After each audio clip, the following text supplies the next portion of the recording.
Hello, everybody. I'm just going to give everyone a moment to connect to their audio and get settled in for a wonderful evening of book chats. All right. So thank you, everybody, for joining the Mandell JCC of Greater Hartford and Wesleyan RJ Julia Bookstore for Holiday Hot Buzz About Books. A few Zoom housekeeping details before we get started. You are muted and you will remain muted throughout the duration of this event. For optimal viewing, use the Zoom view functions in the top right corner of your screen. Select speaker view so that our speaker is highlighted on your screen. Please ask questions in the chat box function of your Zoom screen. We will get to as many questions as possible this evening. RJ Julia's mission control is monitoring the event behind the scenes, so send your questions there.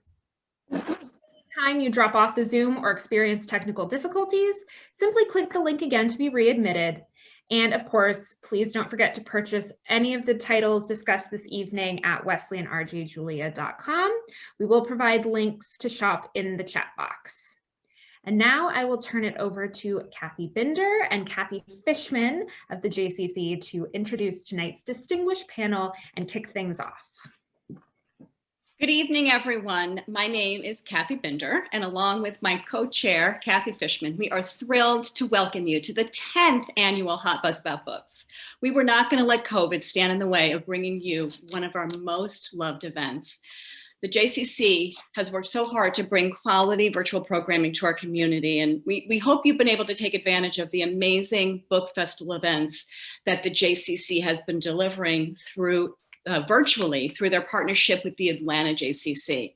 The Book Festival in Your Living Room series has been outstanding. Last week, over 900 households joined in to hear Ina Garten, the Barefoot Contessa, share her favorite recipes in her new cookbook, Modern Comfort Food. And this weekend, on December 13th, is another great one with Peter Frampton discussing his recently published memoir. You should check it out. There are a lot more book festival events coming in the next few months, which will certainly help us get through the long winter. So check your emails or the JCC website to learn more. But tonight, we are here for a holiday edition of Hot Buzz About Books. As always, we are so honored to have our Hot Buzz partner, Roxanne Coady from RJ Julia Booksellers, to host this discussion of the hottest 2020 must-reads and give you some great holiday gift ideas as well. Tonight, Roxanne and her panel experts will share their thoughts on some of their favorite reads this year. In the email you received today was a link to the books which will be discussed tonight and available for purchase through the Wesleyan RJ Julia Bookshop. As well, there was a printed list, which I hope you printed out, looks like this, which you can use for taking notes about tonight's discussion. Now let's introduce our panel.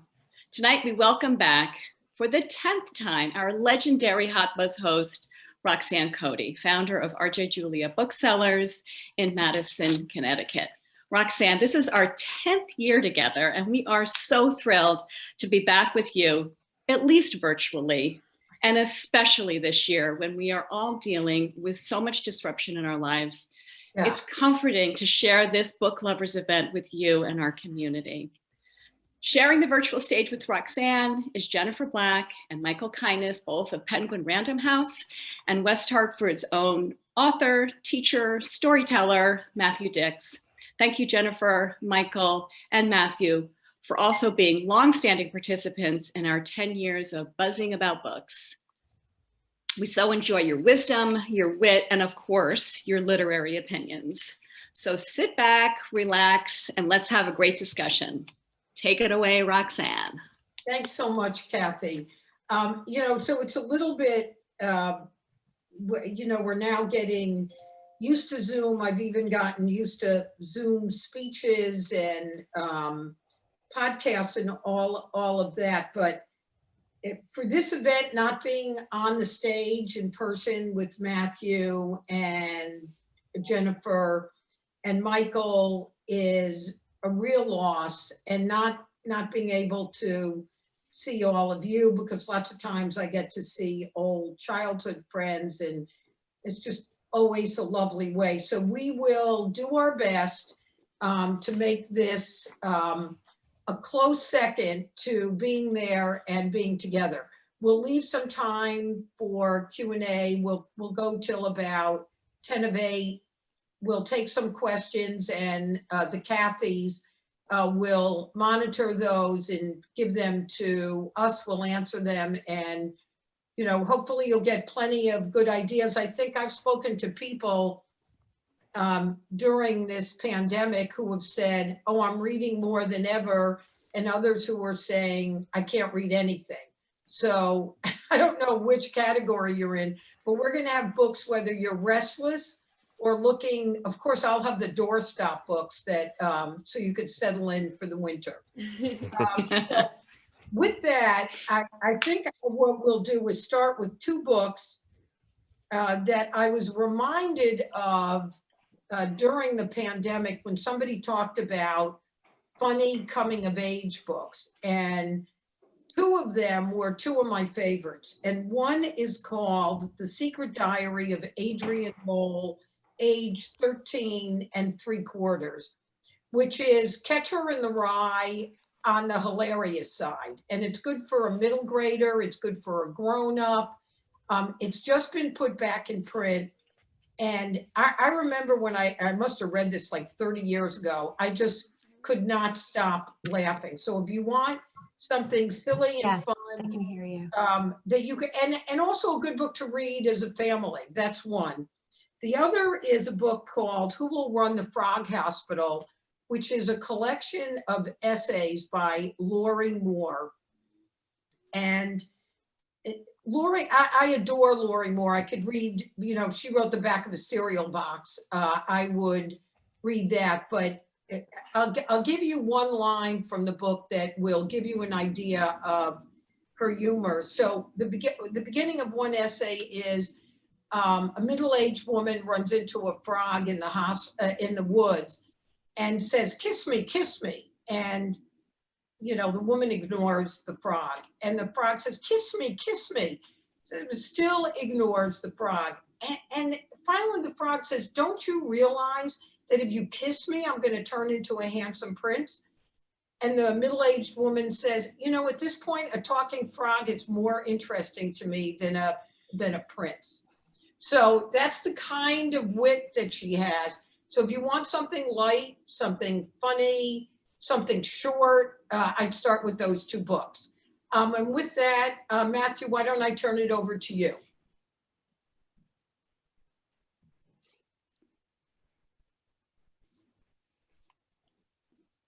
Matthew, we're not hearing you. Matthew, Yeah, you're muted. now I'm unmuted. I can't unmute myself, but someone is taking care of me. So thank you. Thanks, Roxanne. It's nice to see everybody. When I was putting together my list of books, I was thinking about sort of what might be good during this pandemic time. And I know that we're limited in terms of the people we get to see in the world today. So I tried to collect as many memoirs as possible. So maybe you could have another human being in your life for a little while. I've been doing that myself, and it's been like there's another person in my life, which has been delightful. So I have a bunch of memoirs for you so you can get to know some new people as opposed to the people you're staring at right now, which I'm sure you're a little sick of at this point. So the first book I'm going to recommend is actually one I didn't really believe in when I started reading it. It's Neil Patrick Harris's autobiography called Choose Your Own Autobiography. It's written in the style of a choose your own adventure book, which I thought is going to be stupid and this isn't really going to work. And he's ruined his chance at writing a great autobiography. But what it really is, it's an autobiography written in the second person. It's sort of Neil Patrick Harris telling himself what he should and what he did. And it works out beautifully. There is no sort of choose your own adventure. You don't have to go left or right. He basically makes the choice for you throughout the book, but it looks exactly like those great choose your own adventure books from the 80s. Actually, I have one in my shelf right behind me that I loved as a kid. And it's just written in such a clever way that it disappears in a minute. You read it and you can't believe it's over and you're very sad that it's over. It's just a different way to read an autobiography. And if you don't know who Neil Patrick Harris is, he played Doogie Howser. I think that is what he is sadly most known for, although he's done many extraordinary things. He's that guy. And I love him. I know my wife loves him. And it was a delight to get to know him over the course of the time I read that book this year. The other one I'll recommend is Me by Elton John. It's his official autobiography, which when I hear it's an official autobiography, I never trust it because I assume since the person played a role in it, he sanitized it completely and there's no good secrets, there's no vulnerability, there's no admission to being a terrible person. But for some reason, Elton John decided to put all of it in as far as I'm concerned. There's a lot of examples of him as a terrible human being, as we all can be from time to time. There's great vulnerability. It's hilarious at times. I really believe I got to know Elton John in a way that was unexpected for me. And it was the last concert I think I saw before COVID. Alicia and I went and saw him in concert. So that's why I picked up the book. But again, I doubted it because it was that official autobiography. I'm sure he left out some things that I wish he had not, but I didn't feel that way. I felt like he gave me all the dirt and I got to know him, and he gave away some secrets that most people would not give away. So those were two people I delighted in getting to know during COVID. And those would be two great memoirs or autobiographies that I think would keep you good company during this pandemic time. Matthew. Thank you. Thank you.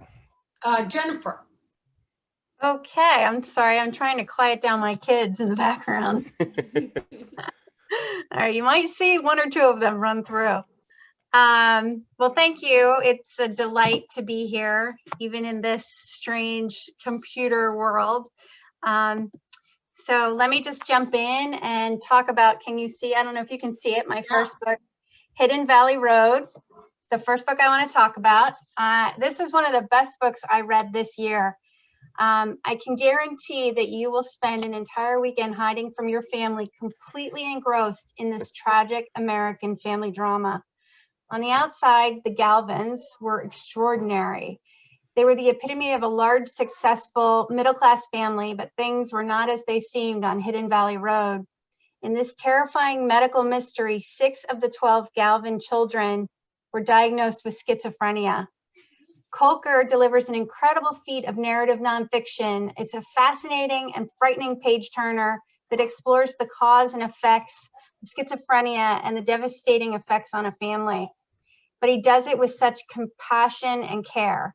It's also a staff pick at RJ Julia. It climbed to #1 on the New York Times list when it published earlier this year in April in the middle of lockdown.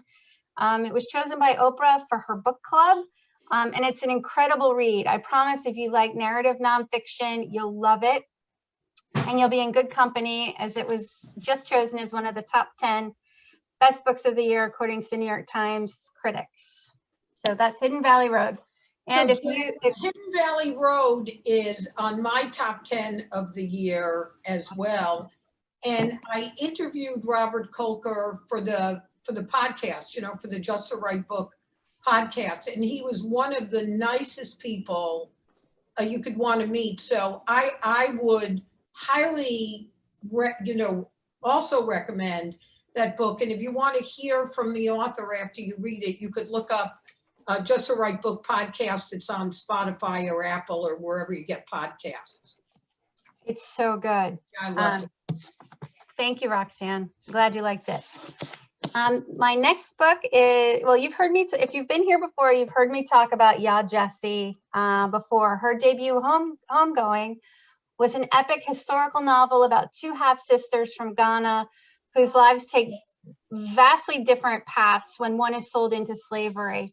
When it was published in 2016, it was the book of the year, the biggest literary sensation, and it's gone on to become a contemporary classic. To say this new one was highly anticipated is an understatement, but here it is, Transcendent Kingdom, where Homegoing was epic. This book is intimate. It focuses on one immigrant family living in contemporary Alabama, and it follows the main character, Gifty. She's a scientist who is trying to rationalize her brother's addiction and her mother's depression, while grappling also with the evangelical faith in which she was raised. She mixes science and religion brilliantly, and she's trying to answer big questions. Why do bad things happen? And what gives life meaning? These things are, probably more important now. It's about family and loss and belonging as much as it's about race and addiction and grief.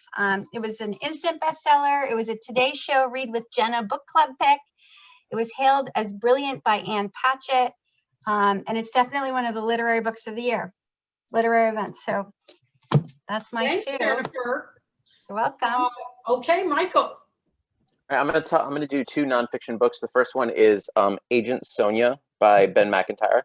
I think Ben McIntyre is probably one of the best nonfiction writers that maybe you haven't read yet. He is a bestseller, but he doesn't sell as well as, say, like Eric Larson, who I think is actually a really good a good comparison to Ben McIntyre. He writes mostly about 20th century history, and in this particular book, he's looking at a spy who's codenamed Sonia, who was a spy for the Russians. And this mostly follows her time embedded in the British countryside. But at various times, she was hunted by the Chinese, the Japanese, the Nazis, MI5, MI6, the FBI. They all tried to catch this woman and were mostly unsuccessful.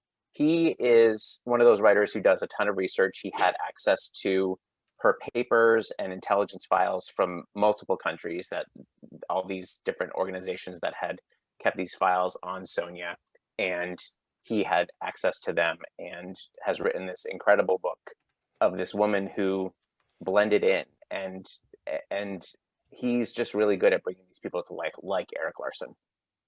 So if you haven't read Ben McIntyre, I think he's a great find for you. Also, one of his earlier books, Operation Mincemeat, is going to be a movie starring Colin Firth. It was supposed to be in theaters in December. I don't know where it will end up, but I think he's going to become a lot more popular when that movie comes out. And then the next book I'm going to recommend is one that I actually haven't read yet. And it's interesting, as a rep, you often have to read, you don't have the luxury of reading the books you know are going to be successful, because you have to read in order to sell a book, and you want to tell people about things that they may not know about yet. So if a book is a grand slam, home run, you don't really have to read it to sell it. So Isabel Wilkerson's Cast is one that I'm going to read over the holiday break. Her first book, The Warmth of Other Suns, was an unbelievable look at the Great Migration of African American people from the South. And this is a look at how the caste system is basically the underpinning of racism. And she explores the caste system in 3 different countries: India, Nazi Germany, and America. And she talks about how that caste system has affected people, including herself, Martin Luther King Jr. It's really, from what I've heard, and a lot of people I know and trust have read this, it's just really a new way to look at racism, and how when you hear the phrase systemic racism, this is the system. The caste system is the system in systemic racism. As all of these, the New York Times and all these media organizations start to pick their best books of the year, Cast keeps ending up on those lists, and I'm sure it's for a very good reason. Thank you, Michael. That's a good lead in to a couple of books that I'll mention. There has been, since the killing of George Floyd and the protests and the killing of Breonna Taylor, there's obviously been a slew of lists of books to read related to Black Lives Matter. And if you want a longer list, go to RJ Julia's website and there's a whole section. But I would say of those books, one of the top ones would be Caste, the Isabel Wilkerson, because what she does is exactly what you're saying, Michael, that when we talk about systemic racism, that's what Isabel Wilkerson is talking about. And the other books that I want to mention along with that one, and I'll just aggregate them, although they're wildly different. One is the book that just won the National Book Award, which is called The Dead Are Rising. and it is the biography of Malcolm X. And I think we, as somebody who was, alive and, in high school at the time that Malcolm X was killed, there was always sort of a singular view of him, or I had a singular view. Maybe everybody wasn't as ignorant as I was, thinking of him as the violent counterpoint to Martin Luther King. In fact, his story is vastly different than that. And what Les Payne, who spent decades working on this, died before it was done. His daughter, Tamara Payne, finished the book. This is just the arc of an incredible story that also mirrors the understanding of what it was like to grow up Black in the 40s and 50s, what the civil rights movement in the 60s looked like, and then the incredible untimely death, which they would say could be that the New York City police and the FBI were involved in as well. And in fact, Malcolm X's father was killed in what was called a streetcar accident, which was probably a mob killing. So if you're at all curious, which I would urge you to pick this up to get an entirely different view. The other two books I'll mention is, if you want to talk about race, which is by Ijoma Olio. She has a new book out this year. This is an older book of hers. And, any of us who are white are not really sure how we ask questions, how to say things. And even though we want to learn more, we almost worry how we're going to go about having those conversations. Well, this is the book to read because she's totally straight, she's totally thoughtful, she's totally angry, and she's totally genius in addressing these questions. And the last book I would recommend is Just Us by Claudia Rankine. Claudia Rankine's a poet. She wrote a book called Citizen, which I would also recommend. Her book, Just Us, which is a very unusual format. It's got like notes on one side and some of it's poetry and some of it's essays. But what you collectively get is a view of racism in contemporary United States that's at a totally different perspective. So those would be the three books I would recommend, in addition to Chaos, that might not be the books that you've heard as much about. So with that, Matthew. Yes. All right. Thank you. So I started with memoirs or biographies about men. So these will be two women. The first one, it might be one of my favorite books I read all year. It's the name of the book is Shrill: Notes from a Loud Woman by Lindy West. Lindy West is an activist, a comedian, an author. She's fantastic. She's an unabashedly large woman who writes hilariously about what it is like to move through this world as a large person. And that's sort of the tip of the iceberg of her neuroses and her personality and all of the things that make her sort of extraordinary. And so this is a collection of essays about her life. It takes you through about 10 years of her life. And it's just that kind of book that makes you laugh and think simultaneously. It's that kind of book that makes you laugh and then makes you feel bad for laughing on the next page. She has that talent of being hilarious and then pointing out that the reason you're laughing is not so funny after all. So you enjoy yourself and then you feel bad about what you've done and then you think about your life a little. And I think you finish the book viewing the world differently and sort of understanding how people live in a way that is different than your own, and how difficult this world can be to traverse if you're not a white man like myself. So it was very useful for me in many regards, but it'll make you laugh and it'll make you think. The other one that I'll recommend by a woman is The Biggest Bluff by Maria Konnikova. It's How I Learned to Pay Attention, Master Myself, and Win. She's fantastic. This is her third book. I know her a little bit. We appear on podcasts together occasionally. And she's a psychologist who has this clever ability to weave sort of narrative and self-help together. So she decided she wanted to learn how to play poker.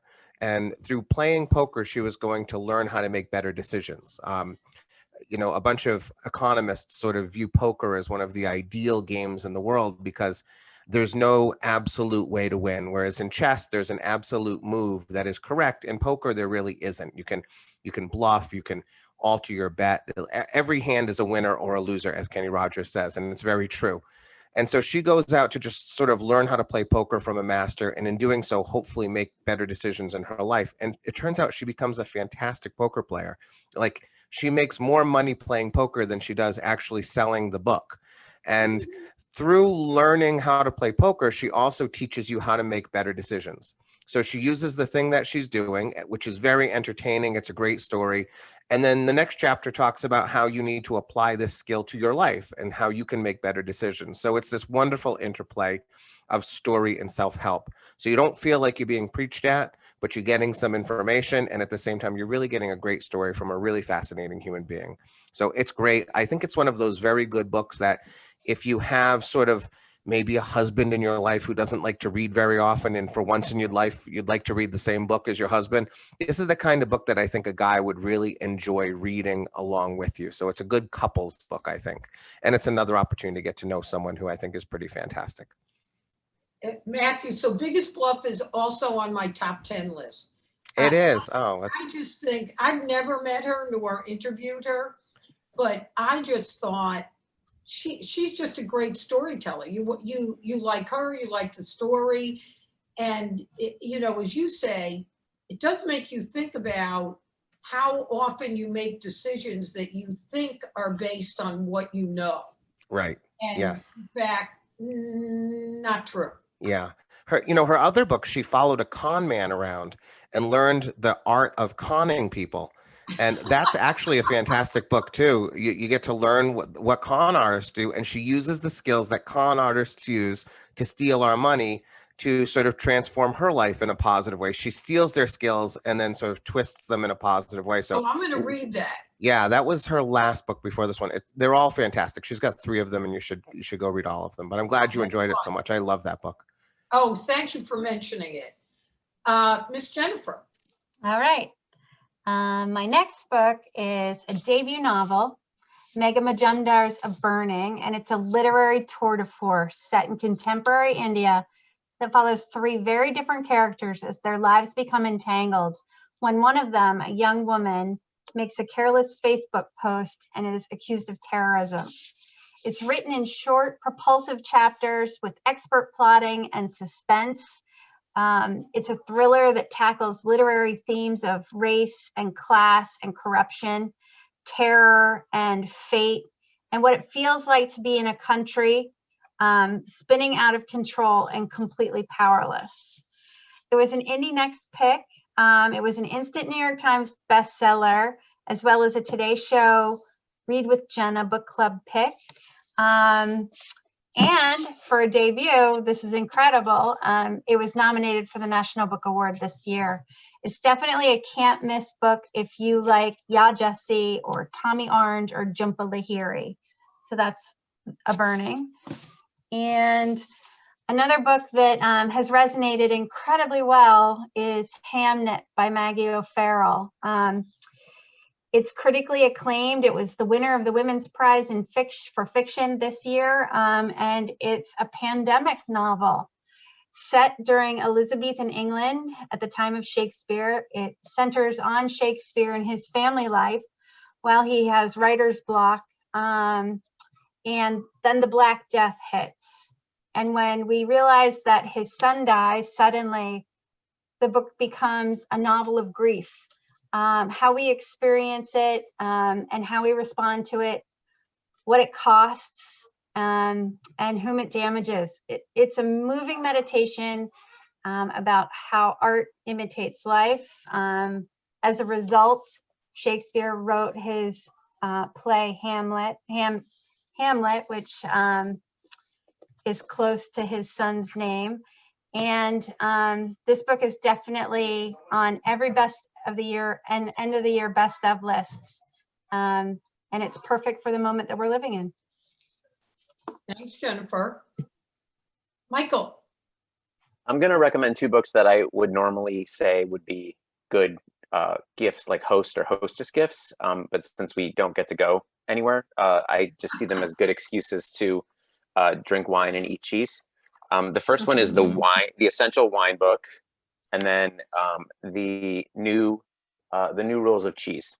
So the Essential Wine book is by wine expert and journalist Zachary Sussman, and he gives an overview of the most important and interesting wine regions in the world today, some of which are going to be familiar to you, some of which are still emerging, and you can sort of feel like you've gotten in on the ground floor with this information. And then the new rules of cheese, I like to joke that the only rule of cheese should be that you should eat more cheese, but Anne Saxelby has a few more. She tells you how to make a stylish cheese platter, how to repurpose like all those little bits that are left over into like a sauce or a cheese ball or something like that, how to taste cheeses properly, expand your palate. She includes the history and fundamentals of cheese making, and she even includes a lexicon, like a glossary. And actually, RJ Julia and RJ Julia at Wesleyan are pairing the new rules of cheese with this really funky cheese board. So you could get this really great gift of a book and a cheese board all together. So those are my excuses to drink wine and eat cheese. Yeah, I don't even need an excuse. It's, you can tell yourself you need one, but yeah, and I really am finding subscribing to the idea that it's 5 o'clock somewhere. So I would ask you to raise your hand if I could see all your hands. But many of you probably know both these books or know the author. Her name is Edith Eger. She first wrote a book called The Choice that was on the bestseller list for a long time. She is an Auschwitz survivor, and The Choice is her story. And it's a story that, we've read many, many times, more times than we might feel that we can bear. But Edith Eger's point is basically Viktor Frankl's point, and that is that you have a choice how to respond to trauma. And so I love the way she writes the story. I've read a lot of these kinds of memoirs, and this one felt both the same and different because she becomes a psychologist who specializes in treating people who have been traumatized. So after she wrote this book, there were a lot of people saying, well, we need a how-to now. How do you really make that happen? And she then wrote The Gift, which is called 12 Lessons to Save Your Life. And basically what she talks about is that we all create prisons for ourselves. And understanding which prison you created for yourself is how you begin to understand how to stop that and actually change your behavior. And I'll read you a little piece at the end, which I think will summarize it because I think they're both great. Life, even with its inevitable trauma, pain, grief, misery, and death, is a gift. A gift we sabotage when we imprison ourselves in our fears of punishment, failure, and abandonment, in our need for approval, in shame and blame, in superiority and inferiority, in our need for power and control. To celebrate the gift of life is to find the gift in everything that happens, even the parts that are difficult, that we're not sure we can even survive. To celebrate life, period. To live with joy, love, and passion. And you know, a lot of times words like that feel like, yeah, you haven't been through what I've been through, you know, easy for you to say, but, you know, this happened to me and that happened to me. Well, the worst of it happened to her. And she has seen patients who have had other horrific things. And she believes that this is really a choice that we can make. So if you feel like you're in a rut, if you feel like other people you know are in a rut, although if they don't know they're in a rut, I don't know how they'll feel about you giving them the book. But it would be great to read in a book club that you're in where you're really close to everybody, because I think it would precipitate a lot of conversations that would be actually life-changing. So The Gift and The Choice. Matthew. All right. So I have two more memoirs. These are by filmmakers. I got obsessed with filmmakers this year and started reading lots of books by them to figure out how they live their lives. And these were two great ones, I thought. They're also slender books. So if you're looking for that book club book that's going to be a little easier to read over the holidays, this might be a good choice. The first one is Candy Girl, A Year in the Life of an Unlikely Stripper by Coady. She's a writer and director. You probably know her most famously from the movie Juno, but she's done lots and lots of things since then. And for a period of time in her life, for about a year when she was younger and sort of looking for her first break, she decided to become a stripper. Not because she needed to, but she was just curious about what that life was like. And she sort of got drawn to that life for a certain period of time. And it's really one of those fascinating books where you get to peek into a world that you're probably unfamiliar with. I am, honey. I'm very unfamiliar with it.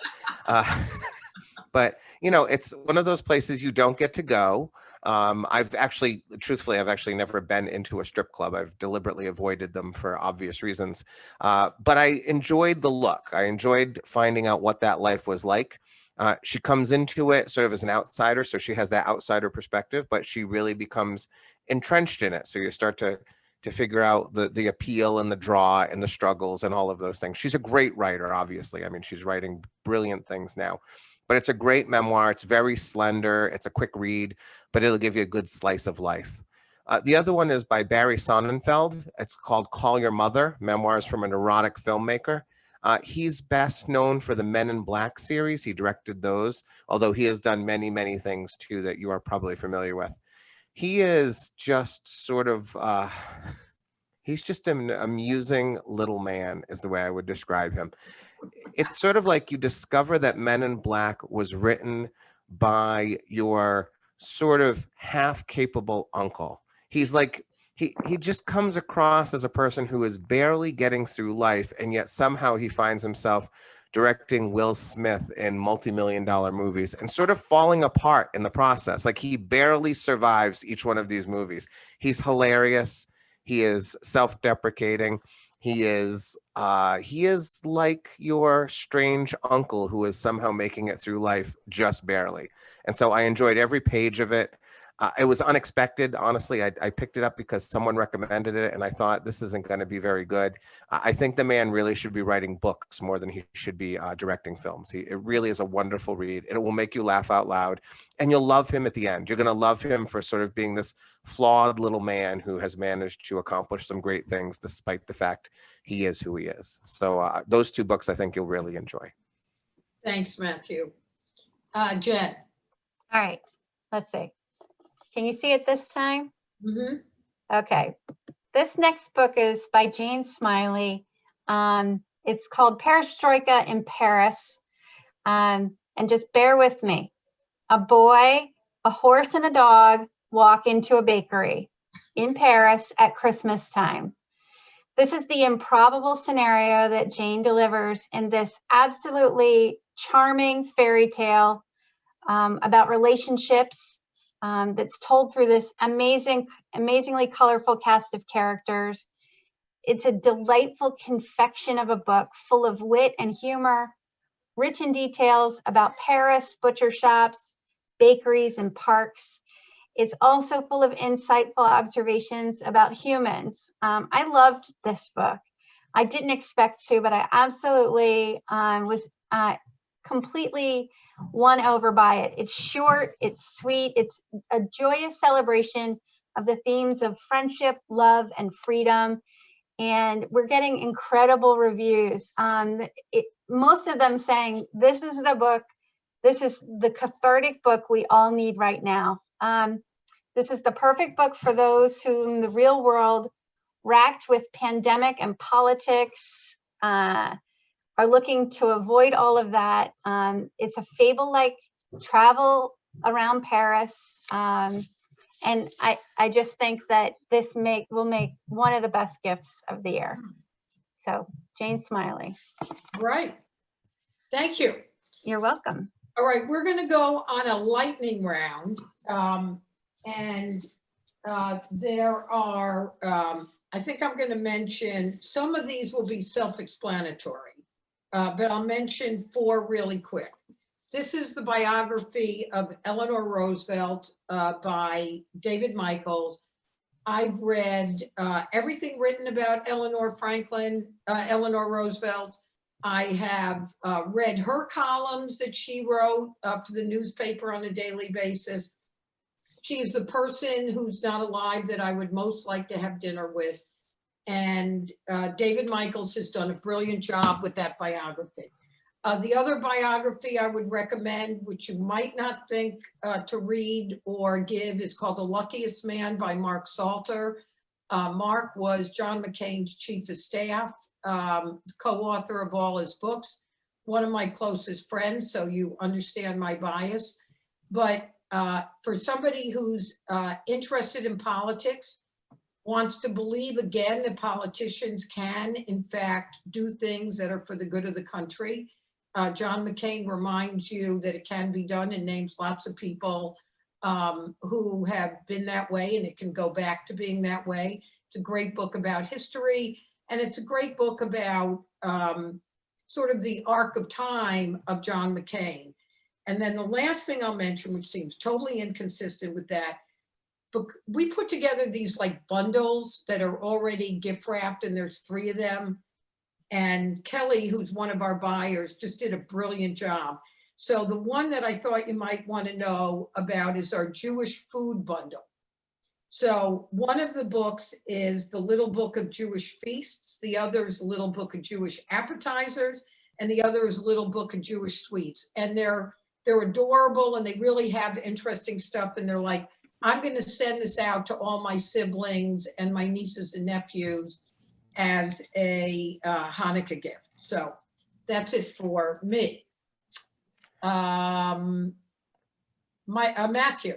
Yes, Jennifer, I have to say, a delightful confection of a book. Yeah. I have a book coming out next year, and I want you to just write down things that I can have people say about my book. That was unbelievable. I just made a whole list on this envelope of all the things you were saying. I'm just going to say them about my book when it comes out. All right, I'm going to lightning round this. My first recommendation is 3 Women by Lisa, I think it's Taddeo. I think it was our most successful book club book this year in my own book club. It is essentially the story of the sexual life of 3 different women. And it's sort of a case study of these 3 real women and sort of how their lives moved through sex, I guess is really what it was. And it provided the best conversations for our book club. So if you're looking for a good book club book, this one really probably was our most successful choice of the year. A Very Punchable Face by Colin Jost, who is the head writer of Saturday Night Live. You know him from Weekend Update. I thought it was just going to be a silly book that I would enjoy and laugh at a lot, but it turns out Colin Jost, he's got some writing chops and he's got some depth to him. That's probably why Scarlett Johansson has decided to be his wife. So it's a great book, and it has some real hilarious chapters, and then it has a couple of chapters that might bring you to tears. And I just think that's fantastic. The Hardest Job in the World, The American Presidency by John Dickerson. John Dickerson is obsessed with the presidency. He knows more probably about American presidents than anyone in our country, and he's obsessed with the idea of what it takes to be a president. He talks endlessly about how we should choose presidents and the wisdom behind making those choices and how we should essentially interview these people before they become presidents. It's a great book. Unfortunately, I think you probably should have read it about a month or two ago, but I still think it's a great read and a great preparation for your future electioneering. And then the last one I'll mention, this is just a kid's book. I read this book with my son. It's one of the Diary of a Wimpy Kid books, but it's Diary of a Wimpy Kid old school. I enjoyed reading it so much with my son, Charlie, because it's an old school book that brings up all of this nostalgia from my childhood. And so it allowed me to read this book to Charlie and talk about my own childhood, because he would say, well, like, what is that? And I would get to stop the book and talk about what my life was like growing up. So of all of those Diary of a Wimpy Kid books, which are fine, I enjoy them enough, this is the one I really loved because it promoted a lot of conversation between me and my son. Thank you. Yep. Jen. Okay, Sylvia Plath, Red Comet. This is the short life and blazing art of Sylvia Plath. It's a magisterial biography. You'll get your money's worth. It's a doorstopper. But just quickly, it's myth busting and says that she is more than just a suicidal ingenue based on new research. And the editor, one of our longtime editors at Knopf, says it's the most important biography she's ever worked on. So that's Red Comet. And I do want to plug a cookbook of mine called A Good Bake. And it's worth the recipe for the chocolate babka. If you're looking for a babka recipe, Melissa Weller, she's famous for it. I know it's not Smitten Kitchen, but this recipe could be better. Anyway, A Good Bake is one of the best cookbooks of the year. Okay, Michael. All right. I didn't get to go last time. I'm not going to take it personally, but I'm going to try to squeeze in as many as possible right now. So just to follow up on, if the babka, once you've made the babka from Jennifer's book and you want something a little bit simpler, snacking cakes is single layer, pans you probably already have, ingredients you probably already have in your pantry. This is the kind of easy comfort food that we probably all need right now. One of my buyers said she had baked 7 cakes in 9 days, and she needed me to take the book away from her. So that's hitting a lot of best of end of the year lists as well. Just a quick biography. Well, not a quick biography, but JFK.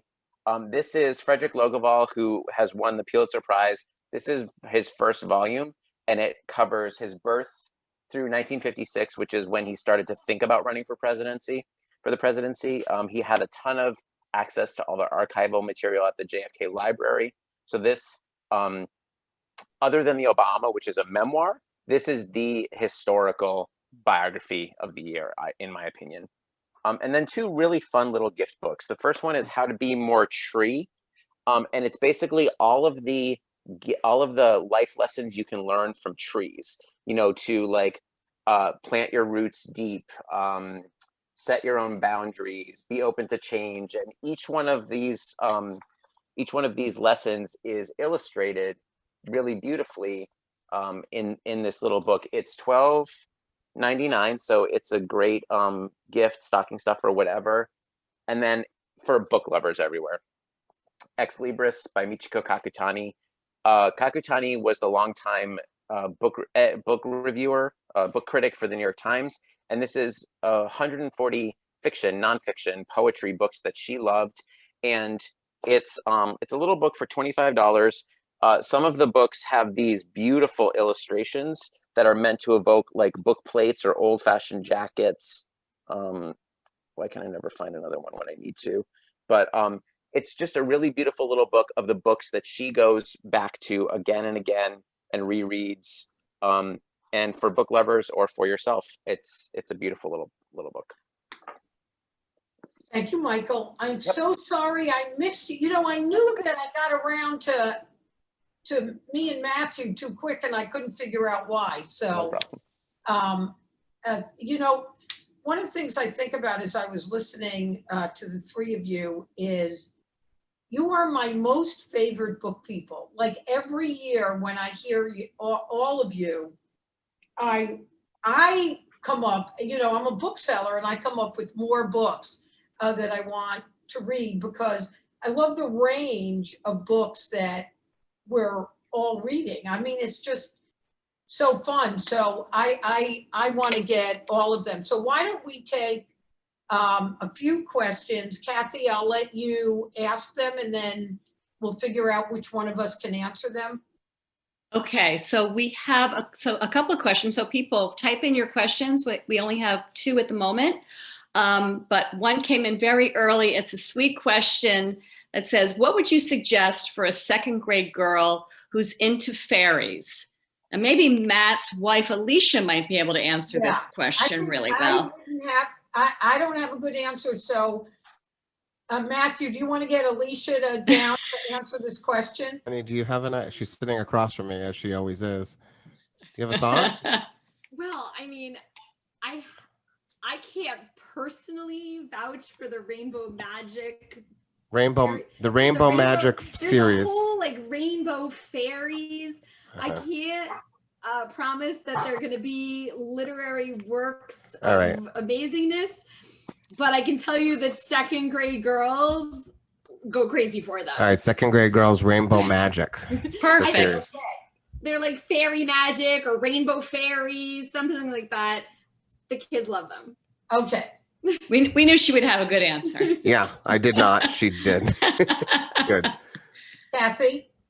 The next question is, do you have any recommendations of books that you would help interview your parent to tell their story? Oh, you know, I will email this to the group. I can't remember the name of it, but what it is one of those, you know, like fill in the journal. But there's one that I particularly like that doesn't do the obvious, but it says, what did you see out your bedroom window? What did your family often eat for dinner?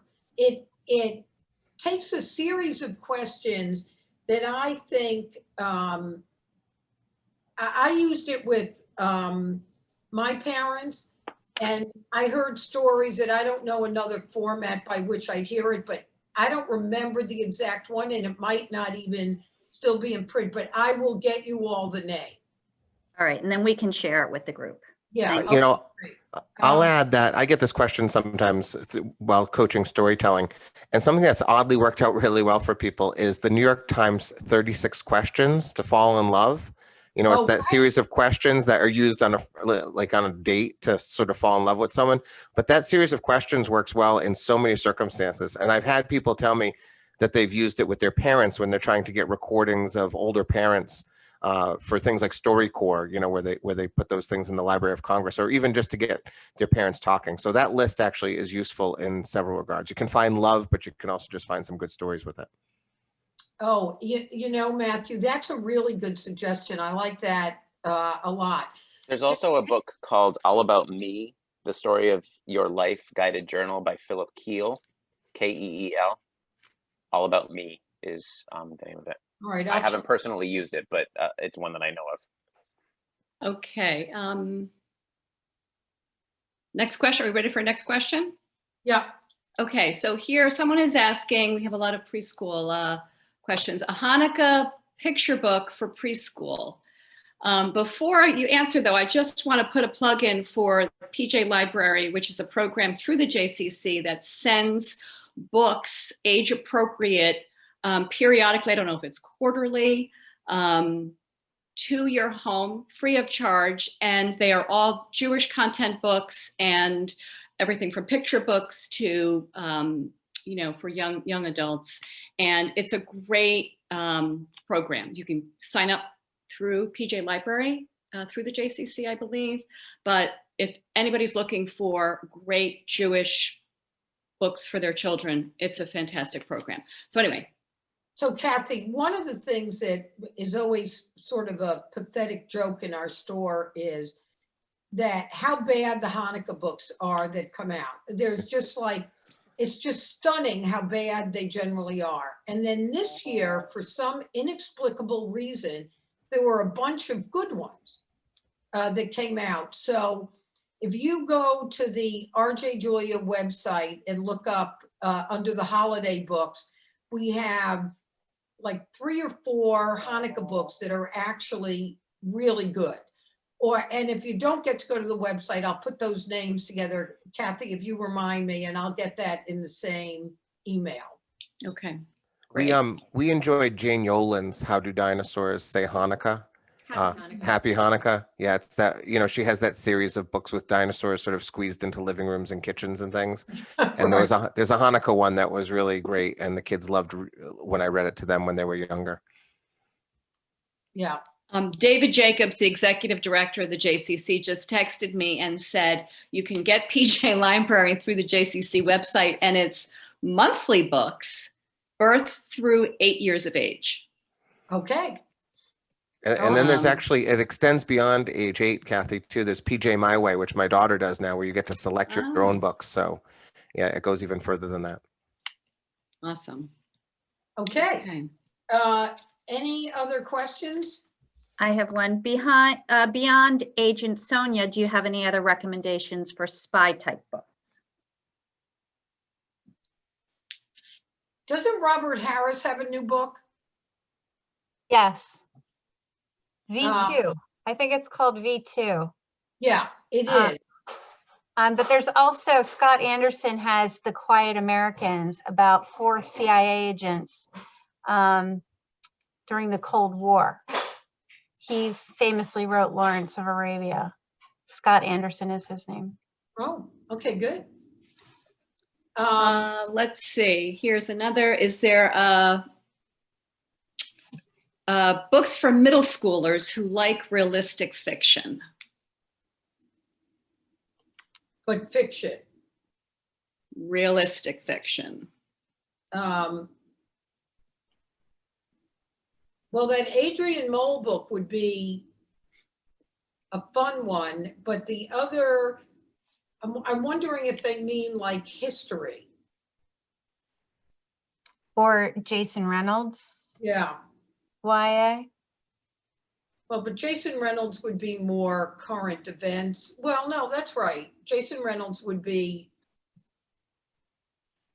I'm trying to think,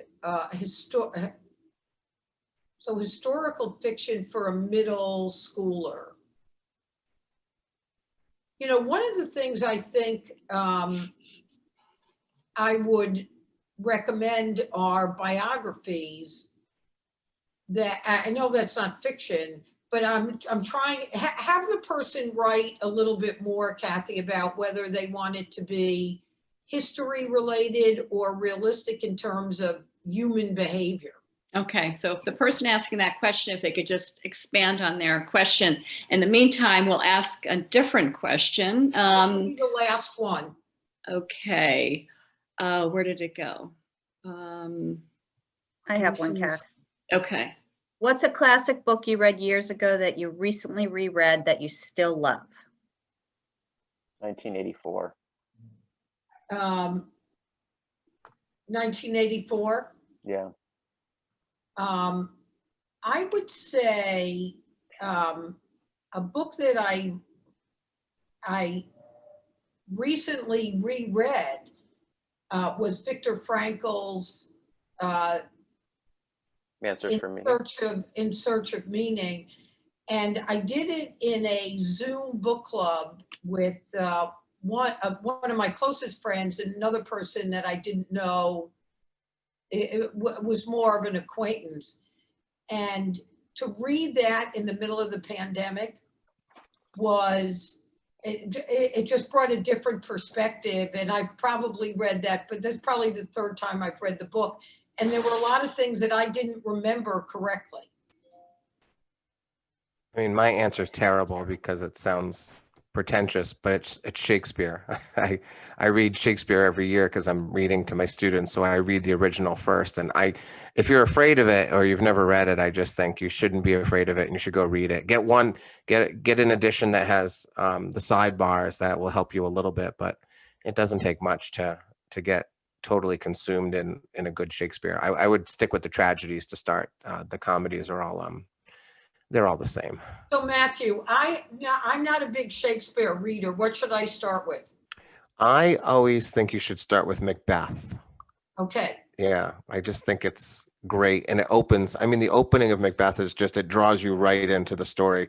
I mean, a book like Romeo and Juliet's great, but when two people fall in love within 9 seconds, it does sort of try a little bit on your nerves, you know, whereas Macbeth just feels right all the time. And you know, it's sort of, it's a really great tragedy in that it's a great person who was brought down by fate. So I just think it's wonderful. Okay. Well, Matthew, Jennifer, Michael, you're like always my heroes. You're the people I would call for book suggestions.